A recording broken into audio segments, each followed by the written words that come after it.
Okay, so this is my new Meta Quest Pro headset, and this is its price tag, and this is Meta's current stock price, which is down by over 70% this year. Mark Zuckerberg's Metaverse has come under an insane amount of pressure lately from pretty much every corner of the internet, and yet Zuck is so invested in the Metaverse that he changed Facebook's name to Meta, and he's committed to investing over $180 billion over the next 10 years trying to make it a reality, spending over $9.5 billion this year alone. So what is going on? Well, one of my businesses is a multi-award winning virtual reality education company called Verti. And I've just been sent this new Meta Quest Pro headset, and I've got 3 key theories about just what's going on here. So let's get into them.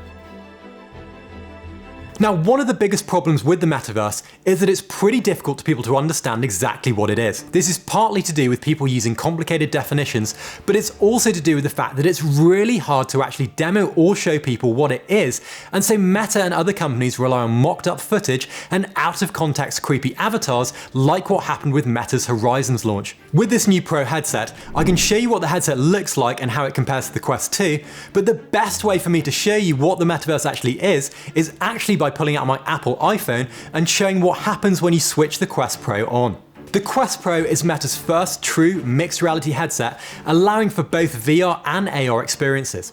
Now, VR is virtual reality, and that's putting on a headset and being completely immersed in a new virtual world. AR, on the other hand, is augmented reality, which is overlaying virtual things on top of the real world, and this can be done through a headset like the Quest Pro or through a phone camera. Now, when I put on the Quest Pro, I can either overlay virtual things like an expanded workspace with windows and task managers on my desk, or I can go into full virtual reality and be transported from my desk into a simulated environment or a classroom or pretty much anything. The big play for Meta and Zuck is the idea of being able to communicate with other people in a shared space. Rather than being on a Zoom call, I can put on the headset at my desk and then chat with friends in a gamified virtual training environment. The Quest Pro features expanded facial tracking so that your avatar will move and speak with realistic facial animations that match your own.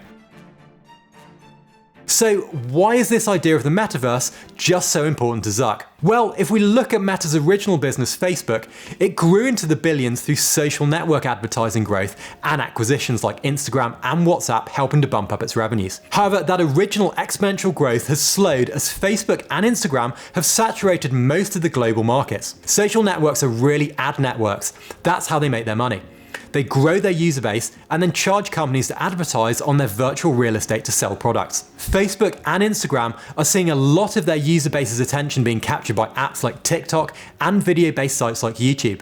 But more importantly, Apple has made major headwinds in the ad business by changing how ads are paid and attributed by people using their hardware. And it's this that's led to stagnant ad growth for Facebook. Because Apple controls a large proportion of the hardware, they control that flow of data and ad spend. The final issue Meta is facing in terms of their original business growth is that the FTC and global governments are actively trying to prevent large corporates from buying up every other company to avoid monopolies and to preserve consumer choice.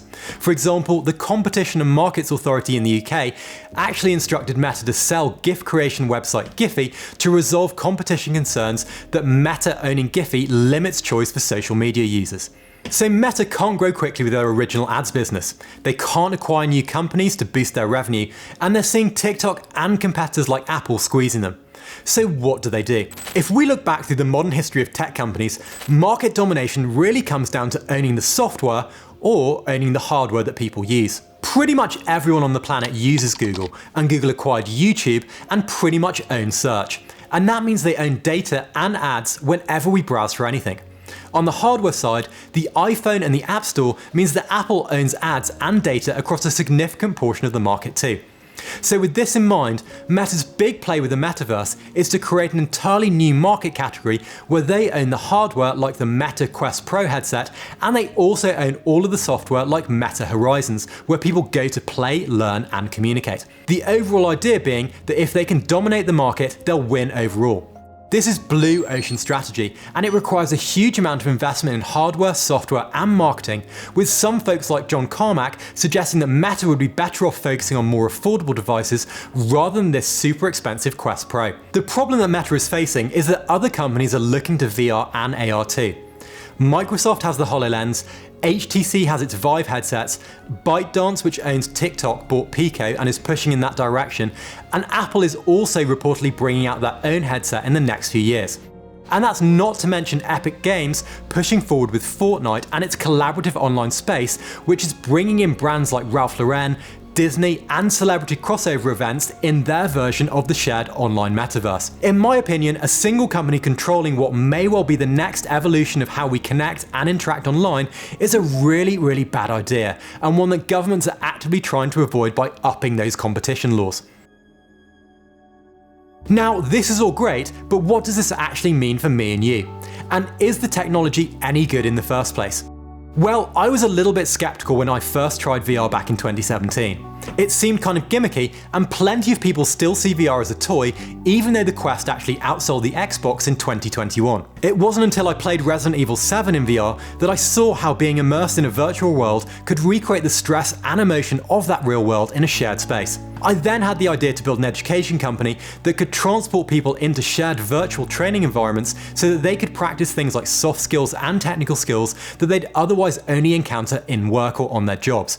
And they could encounter these in a repeatable, safe environment using 360 video and virtual AI-powered avatars so that you can reskill and learn as quickly as possible. It's much more cost-effective, more accessible, and it allows for difficult to access training scenarios to be delivered on demand to people all across the world, where in-person training is expensive and super hard to scale. For example, as a doctor, a lot of the time your communication skills are really only put to the test when you're confronted with an angry relative at 1 AM on a night shift, and this can be pretty difficult and lead to burnout and stress. If you've practiced in a safe but high pressure environment that's realistic, you'll be much more prepared when it counts, and you'll be able to deal with the experience more effectively. Now, the Quest Pro headset definitely gives the best experiences of VR and AR that I've seen to make those shared training experiences as realistic as possible, and to trick your brain into thinking that you're no longer sat at your desk. This Quest Pro has a lower form and is lighter, and is probably one of the coolest looking headsets that I've tried, feeling more comfortable than the Quest 2, with a handy wheel at the back that lets you adjust the fit,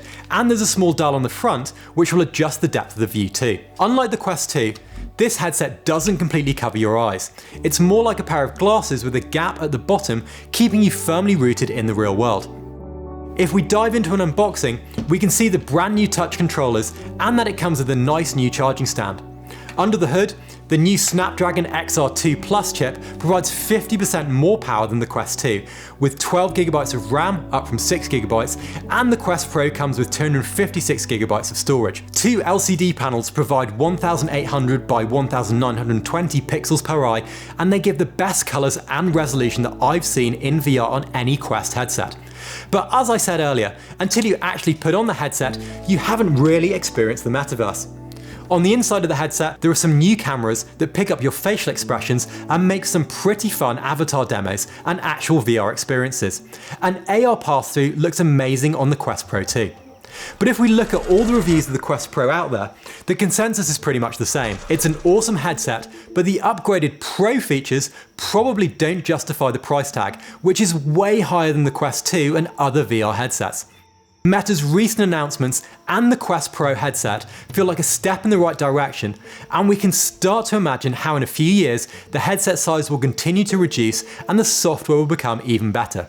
Now, it's entirely possible that everything Zuck has laid out will come true, and we'll all be wearing Quest headsets and interfacing in virtual worlds. There's still one big question though. How will the metaverse actually help us in our day-to-day lives? In order to answer that question, just watch this next video.